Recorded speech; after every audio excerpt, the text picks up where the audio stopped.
ಕೃಷ್ಣ ಎನ್ಮ ಶ್ರೀ ರಾಘವೇಂದ್ರ ಎನ್ಮ ಶ್ರೀ ಗುರುಭ್ಯೋ ನಮಃ. ಎಲ್ಲರಿಗೂ ನಮಸ್ಕಾರಗಳು. ಅವತ್ತಿನ ದಿನ ಬೆಳಗ್ಗಿನ ಜಾವನೇ ಹೋದ್ವಿ ಮಂತ್ರಾಲಯಕ್ಕೆ. ರೂಮ್ಗೆ ಹೋಗಿ ಫ್ರೆಶ್ ಅಪ್ ಆಗಿಬಿಟ್ಟು ಮಠಕ್ಕೆ ಬಂದ್ವಿ. ಮಠಕ್ಕೆ ಬಂದಾದ್ಮೇಲೆ ತುಂಬ ಕ್ಯೂ ಇತ್ತು ದರ್ಶನಕ್ಕೆ. ಏನಪ್ಪ ಇಷ್ಟೊಂದು ಜನ ಇದ್ದಾರಲ್ಲ ಅಂತ ಅಂದ್ಕೊಂಡೆ ನಾನು. ಆಮೇಲೆ ಅದೇ ಸಂದರ್ಭಕ್ಕೆ ನಮ್ಮ ಆಚಾರ್ಯರು ಸಿಕ್ಕಿದ್ರು. ಆಚಾರ್ಯರ ಸಹಾಯದಿಂದ ನಮಗೆ ಬೇಗ ದರ್ಶನ ಆಯಿತು. ಬೇಗ ದರ್ಶನ ಆದಮೇಲೆ ಇನ್ನೇನು ಮಠದ ಸುತ್ತ ಒಂದು ನಮಸ್ಕಾರ ಹಾಕೋಣ ಅಂತಂದ್ಬಿಟ್ಟು ಹಾಕಾದ್ಮೇಲೆ ಕುತ್ಕೊಳ್ಳೋಣ ಅಂತ ಹೋಗ್ತಾ ಇದ್ದೆ.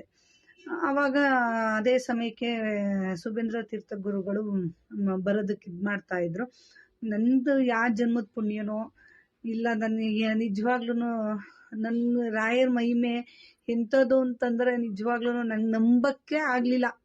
ಅಂದರೆ ನನಗೆ ನಾನು ಮಾಡಿದ್ದು ಸರಿನಾ ಅಂತ ಕೊನೆಗೆ ಅನಿಸ್ಬಿಡ್ತು. ಆದರೆ ಏನಾಯಿತು ಅಂತಂದರೆ ಶ್ರೀ ಸುಬೇಂದ್ರ ತೀರ್ಥ ಗುರುಗಳು ಬರ್ತಾಯಿದ್ರು. ಆವಾಗ ಎಲ್ಲರ ಮುಂದೆನೇ ಹೋಗ್ಬಿಟ್ಟು ನಮಸ್ಕಾರ ಹಾಕೋಣ ಅಂತಂದ್ಬಿಟ್ಟು ಮುಂದಕ್ಕೆ ಹೋದೆ. ಪಾದ ಮುಟ್ಟಂಗಿಲ್ಲ ಅಂತಂದ್ಬಿಟ್ಟು ಇದು ಮಾಡಿದ್ರು. ಅವ್ರ ಜೊತೆ ಇದ್ದ ಆಚಾರ್ಯರುಗಳು ಸರಿ ಅಂತಂದ್ಬಿಟ್ಟು ದೂರದಿಂದನೇ ನಮಸ್ಕಾರ ಹಾಕ್ತೆ.